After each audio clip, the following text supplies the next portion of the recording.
Ես ուղղակի ուզում եմ հիշեցման կարգով ասել, որ Հայաստանի պատմության մեջ եղել են իսկապես ամոթալի օրեր, օրինակ 1999 թվականի հոկտեմբերի 27-ը,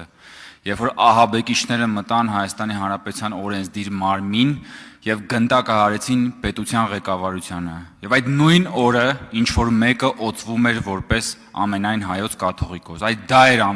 ամոթալի օրը։ Եվ բոլորը, որով հարստացել են, ինչի մասին խոսում են մանկապարտեզներ, ֆլանթստան, տեղի ունեցել միայն հոկտեմբերի 27-ից հետո։ Ունեցվածքի բաժանում, մանկապարտեզների սեփականաշնորհում, իրար հրմշտոց, բայց չէ՞ որ Ռոբերտ Քոչարյանին հրավիրել Տեր-Պետրոսյանը, որպեսզի լուծեր խաղաղության խնդիրը։ Խաղաղության խնդիրը չլուծեց, որովհետև խաղաղություն պետք չէր, իշխանություն էր պետք։ Այդ իշխանության խնդիրը լուծվեց հոկտեմբերի 27-ով սկսվեց եւ գնաց, հիմա հոկտեմբերի 27-ի կարևորագույն վկաներից մի քանիսը դեռ կան, բայց սկսվեց վկաների այսպես շքերթ, մահվան։ Արցախի հարցի հարցարծումը ընդամենը պատրվակ էր։ Արտարոց ոչինչ տեղի չի ունեցել։ Պարզապես Հայաստանում խաղաղության եւ արժանապատիվ հաշտության կուսակցությունը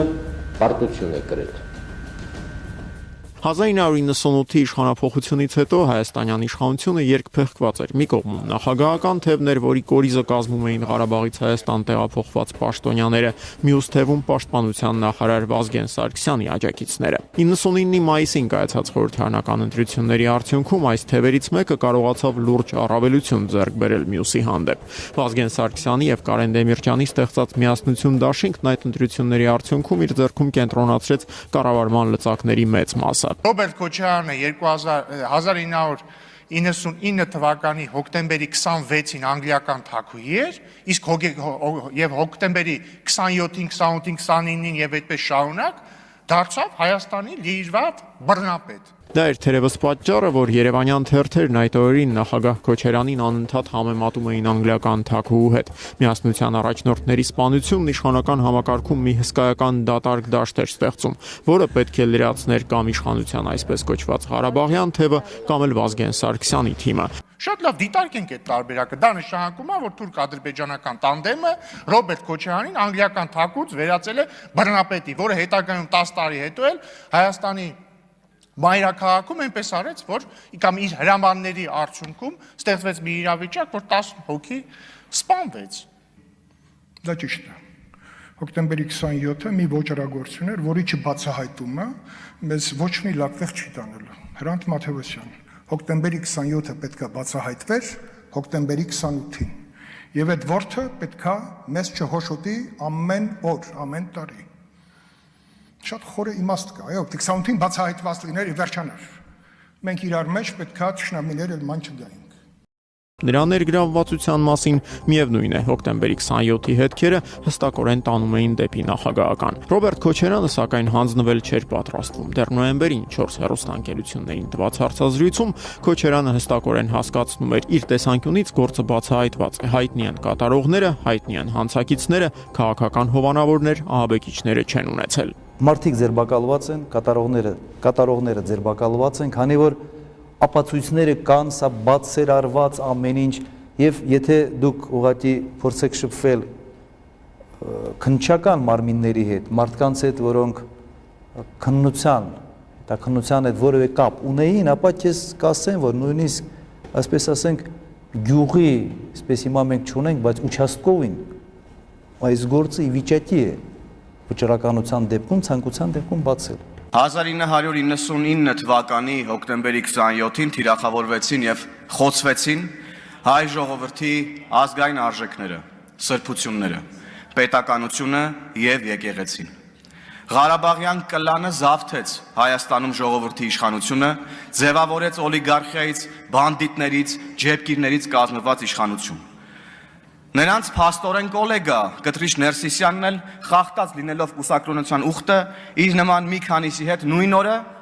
նույն պահին, երբ ազգային ժողովում գնդակահարվում էին պետական գործիչները, զավթեց հոգևոր իշխանությունը։